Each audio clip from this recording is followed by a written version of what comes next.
চলো চলো। কোথায় আবার নিয়ে যাচ্ছি? তোমার ছেলের বিয়ে তো দিদি ভাই, মেহেন্দি তো তোমায় পড়তেই হবে, পড়বো না বললে তো চলবে না। মেজো আমি এই বয়সে মেহেন্দি পড়বো? তুইও বাকি মেজো সিংহে কেন বাছুরে ধরে ঢুকতে যাচ্ছিস? তুমি এরকম একটা কথা আমায় বলে দিলে। দেখেছো ঠাকুরজি, দেখেছো? তুমিও যে শিং ভেঙে বাছুরের দলে বসে পড়ছো সেটা কিন্তু দিদি ভাই দেখতে পাচ্ছে না, শুধু বলার বেলা আমাকেই। দিদি ভাই এটা খুব খারাপ, আমি কিন্তু পড়বো, ব্যাস আমি বলে দিলাম। মেজো বৌদি তুমিও বসো না, আমরা সবাই মিলে মেহেন্দি পড়বো। সব এই ছোট কোথায়? ছোট, এই ছোট। হ্যাঁ দিদি ভাই এসো। আসলে এই মেয়েটা একা একা সব কাজ করছে তো, তাই আমি ওকে একটু হেল্প করছিলাম। মেজো তুই আমাকে বলছিস তুই নিজের বৌমাকে বসাচ্ছিস? ভুলে গেছি। আরে বাবা ওরা তো পড়বেই, ওরা তো সব ছোট ছোট ছোট। দাও আমাকে দাও। তুমি আমি দিচ্ছি।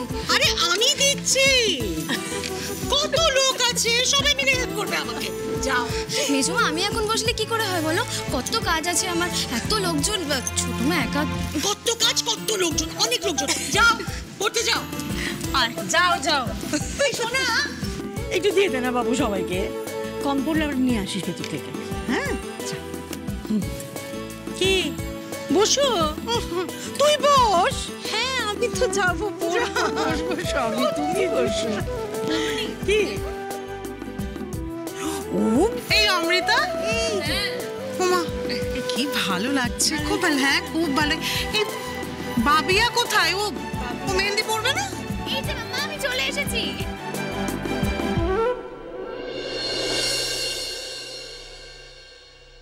তুই মেহেন্দি পড়বি না? সবাই তো পড়েই ফেললো।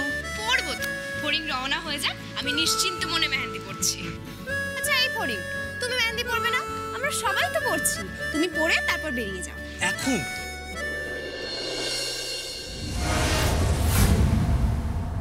হ্যাঁ বাবুদা, ম্যাক্সিমাম 10 মিনিট লাগবে।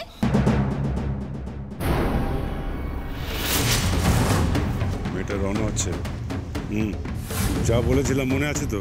আজকের ট্রায়ালসে মেয়েটা যেন শেষবারের মতন জিমন্যাস্টিকের খেলা দেখায়, এরপর ওদিকে পা বাড়ানোর সাহস যাতে না পায়, এমনই হবে ব্যবস্থা।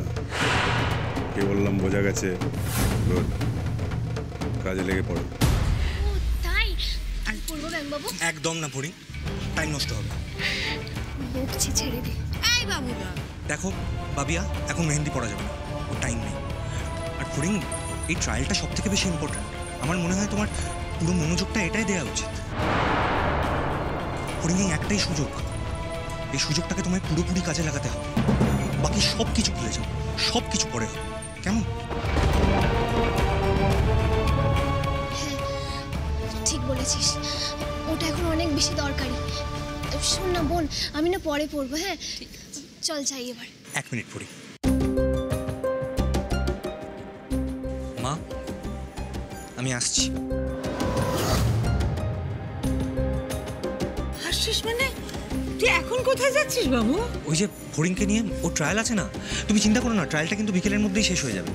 আচ্ছা তোমাদের তো এখন মেহেন্দি, তারপর ব্রেক হবে, তারপর সঙ্গীত, আমি তার মধ্যে ঠিক ফিরে আসবো। বাবু আমার মনে হয় কি তোর আজকে যাওয়াটা ঠিক হবে না।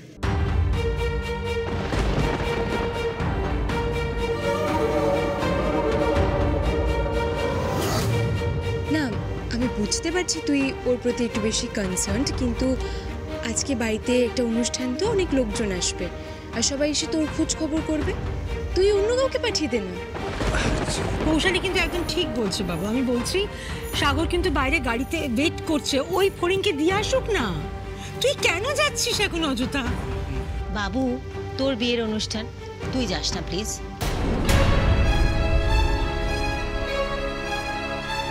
আচ্ছা ঠিক আছে।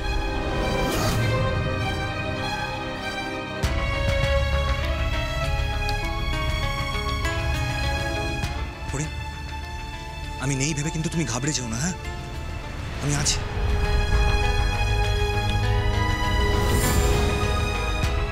তুমি একবার জিতে ফেরো, আমরা সবাই অপেক্ষা করব, কেমন?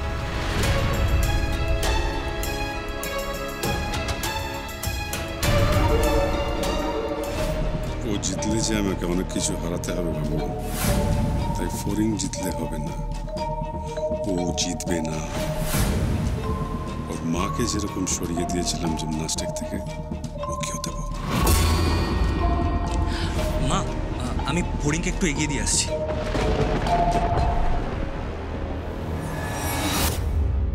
চল চল আসি বোন। ও এক মিনিট দাঁড়া। উমা থাক থাক, জিতে ফেরো।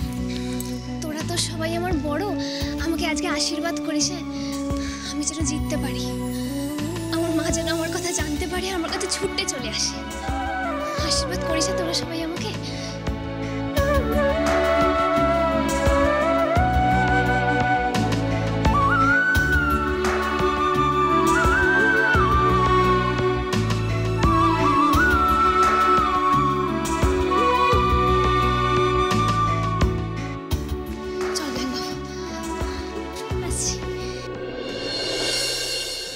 এই মা, বউয়ের হাতে তো বরের নামটাই লেখা হয়নি, তুমি লিখেছো? লিখছি। তাড়াতাড়ি লেখো। মেহেন্দি তো পড়াচ্ছি, কিন্তু মনে হচ্ছে এর হাতে রংটা গাঢ় হবে না। এ বাবা, তুমি এইসব কথা বলো না, কি যে বলছো না, এক্ষুনি দেখবে বউ কাঁদতে শুরু করবে। তুমি ভালো করে পড়াও। কথায় আছে না, মেহেন্দির রং গাঢ় না হলে বিবাহিত জীবন সুখের হয় না। এই পৌশালি, তুমি আবার কিন্তু ভয় পেও না। আচ্ছা কি হচ্ছে কি বড় বৌমা, তোমার মুখ থেকে কি কখনো ভালো কথা বেরো না? সবসময় রসিকতা কেন করো? লেখো লেখো। এই শোনো না, একটা কাজ করো না, ওই হাতে আমার ছেলের নামটা লিখে দাও না। অভ্র, অভ্র আমার ছেলের নাম। আমাদের অভ্র এসে গেছে। কত এসে গেছে? আচ্ছা সুচিত্রা দি, হ্যাঁ আমাদের অভ্রই তো নিজের হাতে ওর নামটা বউয়ের হাতে লিখে দিতে পারে। হ্যাঁ পারে তো।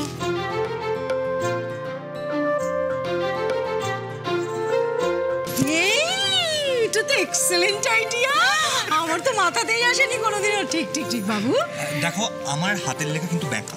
ও ব্যাকা, তো সেই লেখাই তোর বউয়ের কপালে জুটছে।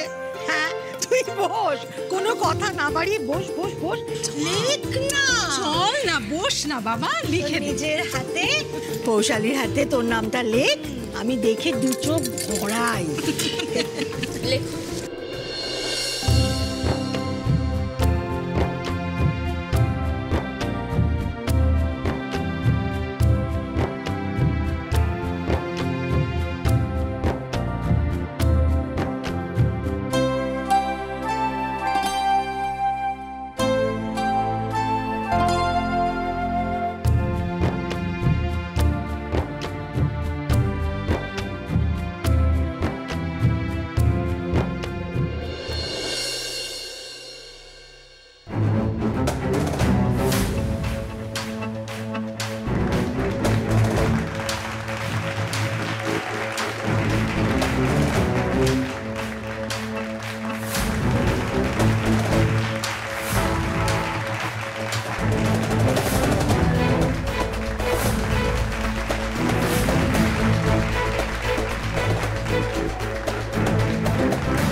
দেখ, ওই মেয়েটার কথাই বলে রেখেছে নির্মলদা।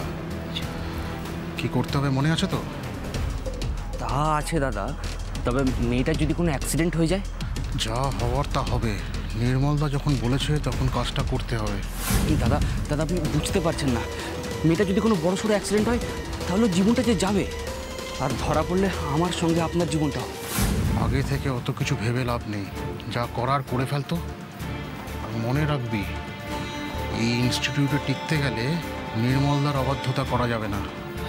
আর যদি অবাধ্যতা করিস তাহলে শুধু এখানে না, সারা রাজ্যে কোথাও একটা কাজ জোটাতে পারবি না।